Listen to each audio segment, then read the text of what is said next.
Channel सागर भक्तिमाला में आपका स्वागत है। आइए हम कामका एकादशी व्रत के बारे में जानते हैं और उसकी कथा सुनते हैं। कुंती पुत्र धर्मराज युधिष्ठिर भगवान कृष्ण से कहने लगे, हे भगवान, आषाढ़ शुक्ल देवशयनी एकादशी तथा चातुर्मास्य महात्म्य मैंने भली प्रकार से सुना।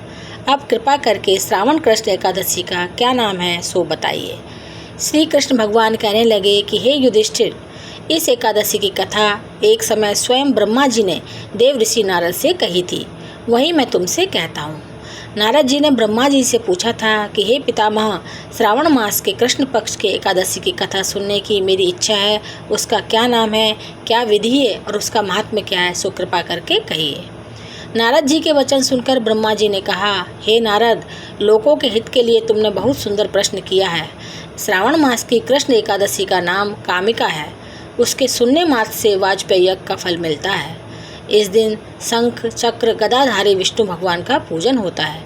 जिनके नाम श्रीधर, हरि, विष्णु, माधव, मधुसूदन हैं, उनकी पूजा करने से जो फल मिलता है सो सुनो।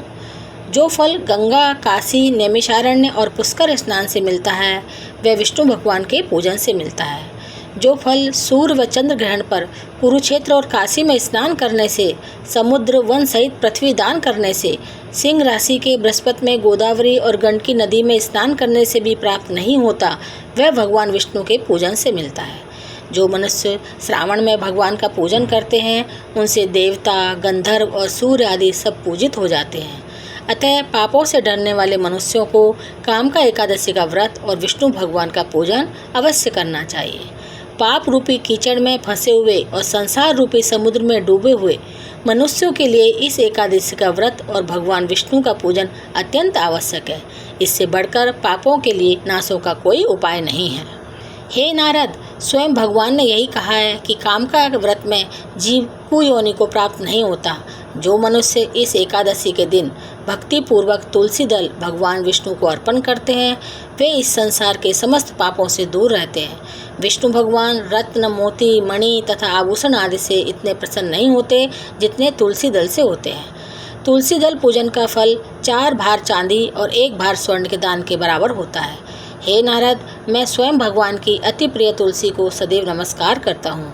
तुलसी के पौधे को सींचने से मनुष्य की सब यातनाएं नष्ट हो जाती हैं। दर्शन मात्र से सब पाप नष्ट हो जाते हैं और स्पर्श से मनुष्य पवित्र हो जाता है। कामका एकादशी की रात्रि को दीपदान तथा जागरण के फल का महात्मा चित्रगुप्त भी नहीं कह सकते। जो इस एकादशी की रात्रि को भगवान के मंदिर में दीपक जलाते हैं, उनके पितृ स्वर्गलोक में अमृत पान करते हैं तथा जो घी या तेल का दीपक जलाते हैं, वे 100 करोड़ दीपकों से प्रकाशित होकर सूर्यलोक को जाते हैं। ब्रह्मा जी कहते हैं कि हे नारद, ब्रह्म हत्या तथा भ्रूण हत्या आदि पापों को नष्ट करने वाली इस कामका एकादशी का व्रत मनुष्य को यत्न के साथ करना चाहिए। कामका एकादशी के व्रत का महात्मा श्रद्धा से सुनने और पढ़ने वाला मनुष्य सभी पापों से मुक्त होकर विष्णु लोक को जाता है। कामिका एकादशी की कथा इस प्रकार है। प्राचीन काल में किसी गांव में एक ठाकुर जी थे। क्रोधी ठाकुर का एक ब्राह्मण से झगड़ा हो गया और क्रोध में आकर ठाकुर से ब्राह्मण का खून हो जाता है।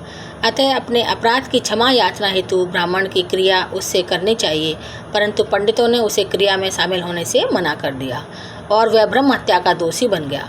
परिणाम स्वरूप ब्राह्मणों ने भोजन करने से इनकार कर दिया। तब उन्होंने एक मुनि से निवेदन किया कि हे भगवान, मेरा पाप कैसे दूर हो सकता है। इस पर मुनि ने उसे कामका एकादशी व्रत करने की प्रेरणा दी। ठाकुर ने वैसा ही किया जैसा मुनि ने उसे करने को कहा था। जब रात्रि में भगवान की मूर्ति के पास वह शयन कर रहा था, तभी उसे स्वप्न में प्रभु दर्शन देते हैं और उसके पापों को दूर करके उसे क्षमा दान देते हैं। तो ये थी कामिका एकादशी व्रत की कथा।